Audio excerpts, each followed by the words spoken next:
सास की दुकान। लक्ष्मी जी की दो बहुएं थी, सुमन और राधिका, और दो बेटे, अजय और सुशील। लेकिन लक्ष्मी जी के बहू बेटे उनको अपने साथ रखने को तैयार नहीं थे। बहुओं के तेज स्वभाव के चलते लक्ष्मी जी को अपना ही घर छोड़कर एक किराए की कोठरी में रहना पड़ रहा था। कुछ दिनों से उनके बेटों ने उन्हें पैसे देना भी बंद कर दिया था। ऐसी स्थिति में लक्ष्मी जी ने अपनी जमा पूंजी से एक छोटी सी दुकान खोली। एक दिन शाम के वक्त, अजय सुनते हो, तुम्हारी माँ ने दुकान खोली है। दुकान अब इस उम्र में दुकान पर बैठेगी वो। अब क्या किया जा सकता है, माँ की तो बुद्धि सठिया गई है।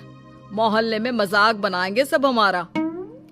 अरे जेठ जी, इसमें परेशानी क्या है अगर सासू माँ ने दुकान खोली है? हाँ, राधिका ठीक तो कह रही है। अपनी दुकान पर बैठी रहेगी, कम से कम हमें परेशान तो नहीं करेंगी। हाँ, वैसे बात तो ठीक है। खुद के दो पैसे कमाएंगी तो कभी कभार हमें जो खर्चा देना पड़ता है ना, वो भी देने से बच जाएंगे हम लोग। फिर किस बात की परेशानी, खोलने दो माँ को दुकान, हमें क्या। वैसे भी अपनी कोठरी में चुपचाप रह रही है ना, चाहे दुकान खोले या मॉल बनाए, हमें उससे क्या लेना देना। अगले दिन सुमन अपनी सास की दुकान पर पहुंचती है। सासू माँ, आपकी दुकान में शक्कर है क्या? शक्कर जरा 1 किलो दे दीजिएगा। हाँ हाँ बहू, है ना, लो बेटा, 1 किलो क्यों, 2 किलो ले जाओ। सोच लो सासू माँ, घाटा हो जाएगा आपको, पैसे नहीं देने वाली मैं। देखो सुमन, ये मेरी दुकान है और यहाँ पर जो भी कोई सामान खरीदने आता है उसे पैसे तो देने ही पड़ते हैं। अरे सासू माँ, ऐसा क्यों कर रही आप? अरे देखो ना, घर पर आपका बेटा और पोते पोती दूध में शक्कर डालने के लिए कब से इंतजार कर रहे हैं। जरा उनके बारे में तो सोचिए। अरे ऐसी बात है क्या? अब मुझे नहीं पता था। बहू एक काम करो, वैसे भी पहली बार आई हो ना, ये शक्कर तुम ऐसे ही ले जाओ, पैसे देने की जरूरत नहीं है। अगले दिन राधिका भी अपनी सास की दुकान पर पहुंचती है। प्रणाम सासू माँ, कैसी चल रही है आपकी दुकान? बस बेटा, जैसे तैसे करके काम चला रही हूँ। तुम बताओ, घर में सब राजी खुशी है ना? हाँ हाँ मम्मी जी, सब कुछ ठीक ठाक है। बताओ राधिका बहू, कैसे आना हुआ? कुछ काम था क्या? वो ना मम्मी जी, मुझे जरा 5 किलो आटा चाहिए था। मेरे पैर में ना बहुत दर्द है, इसलिए बाजार तक जाने में ना तकलीफ हो रही थी। घर पर बच्चे भूखे बैठे हैं, सोचा आपसे ही ले लेती हूँ। हाँ हाँ, क्यों नहीं बेटा, ये लो 5 किलो आटा ले जाओ। हाँ, लेकिन मम्मी जी, आपने जिठानी जी को शक्कर फ्री में दी थी, तो मुझसे भी पैसे तो नहीं लेंगी ना? हाँ, अच्छा ठीक है बेटा, कोई बात नहीं, तुम ऐसे ही ले जाओ, बच्चों से क्या पैसे लेना। कुछ दिनों के बाद लक्ष्मी का बेटा अजय दुकान पर पहुंचता है। कैसी हो माँ, दुकान तो अच्छी चल रही है ना तुम्हारी? सब मोहल्ले वाले तारीफ करते रहते हैं। अब क्या करूं बेटा, तुमने तो मुझे सहारा दिया नहीं, गरीब माँ को घर से बाहर निकाल दिया। कुछ तो करना पड़ेगा ना अपना पेट पालने के लिए। वो माँ ना बहुओं की बहुत चिक चिक रहती थी। अब देखो कितनी अच्छी जिंदगी है तुम्हारी, खुद कमाती हो, खुद खर्च करती हो, इससे अच्छी भला कोई जिंदगी हो सकती है क्या? हाँ बेटा, दिल को बहलाने के लिए तुम्हारी ये बात भी सही है, लेकिन कोई बात नहीं बेटा, मैं खुश हूँ। अच्छा माँ, मैं क्या कह रहा था, जरा 500 उधार तो दे देना। कमाल की बात है बेटा, तुम मुझसे पैसे उधार मांग रहे हो? तुम्हारे पास पैसों की क्या कमी है? अरे माँ, इस महीने की तनख्वाह नहीं आई और आप तो अपनी बहू को जानती है ना, उसे शॉपिंग करनी है, जल्दी वापस लौटा दूंगा माँ। ठीक है बेटा, ये लो 500 रुपए, लेकिन देखो कुछ दिनों में वापस दे देना, मुझे अपनी दुकान के लिए माल भी तो खरीदना है। हाँ हाँ ठीक है माँ, जल्दी पैसे लौटा दूंगा। बहुत दिनों तक अजय अपनी माँ लक्ष्मी के पैसे वापस नहीं देता और सुमन और राधिका बार बार किसी न किसी बहाने से अपनी सास लक्ष्मी की दुकान से बिना पैसे दिए खूब सारा सामान ले आती है, जिसकी वजह से लक्ष्मी को अपनी दुकान में बहुत घाटा होता है। फिर एक दिन जब राधिका सामान लेने के लिए लक्ष्मी की दुकान पर पहुंचती है, सासू माँ, जरा वो 1 किलो दाल तो देना। नहीं बहू, अब मैं तुम्हें या सुमन को कोई सामान फ्री में नहीं देने वाली। तुम लोगों ने कभी कोई मदद नहीं की मेरी, उल्टा मेरी दुकान से फ्री का सामान ले जाकर मुझे मुश्किल में डाल दिया है। लेकिन मम्मी जी, हम तो आपके बच्चे हैं ना। अगर इतना ही मेरे बच्चे हो तो फिर मुझे घर से बाहर क्यों निकाल दिया?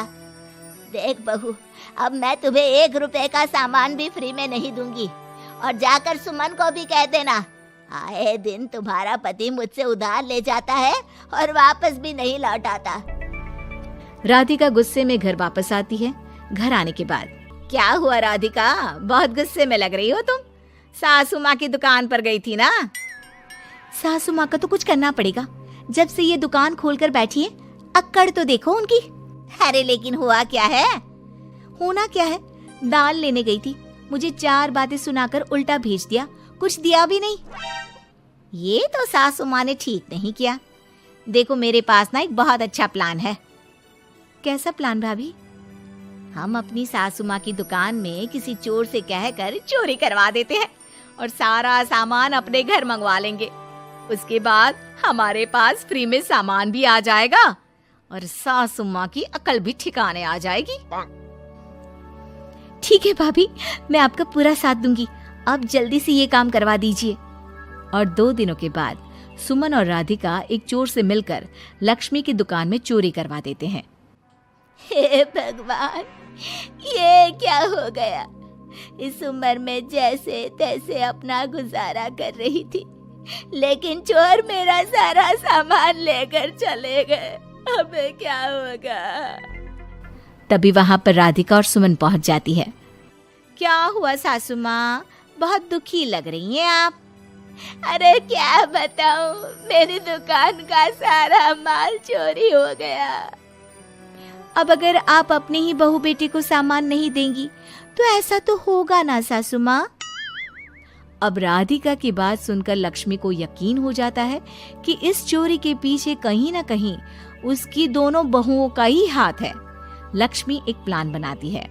पैसे उधार लेकर अपनी दुकान में फिर से खूब सारा सामान ले आती है। अरे भाभी, देखा आपने, सासू माँ की दुकान तो फिर से सामान से भर गई है। हाँ वही तो, मैं तो सोच रही थी कि एक बार में उनकी अकल ठिकाने आ जाएगी, पर लगता है फिर से कुछ करना पड़ेगा। लेकिन अब हम क्या कर सकते हैं? अरे वही जो हमने पहले किया था। इसका मतलब फिर से चोरी करवाएंगे? हाँ, उसके बिना हमारा काम कैसे चलेगा? और इस बार चोरी करने हम दोनों चलेंगे, कुछ नहीं छोड़ेंगे उनकी दुकान में। सुमन और राधिका दोनों मिलकर लक्ष्मी की दुकान में चोरी कर लेती हैं और सारा सामान चुपचाप अपने घर के स्टोर में लाकर रख देते हैं। लेकिन सुबह होते ही लक्ष्मी पुलिस लेकर सुमन और राधिका के घर पहुंच जाती है। इंस्पेक्टर साहब, मेरी इन दोनों बहुओं ने ही घर में चोरी की है। अरे ना ना इंस्पेक्टर साहब, ये हम पर झूठा इल्जाम लगा रही हैं। अरे हम क्यों इनकी दुकान में चोरी करने लगे? माँ, आपको शर्म नहीं आती अपनी बहू पर झूठा इल्जाम लगाते हुए? हाँ माँ, हम आपके बेटे हैं और ये आपकी बहुएं हैं, आप ऐसा कैसे कर सकती हैं? लक्ष्मी जी, क्या आपके पास कोई सबूत है?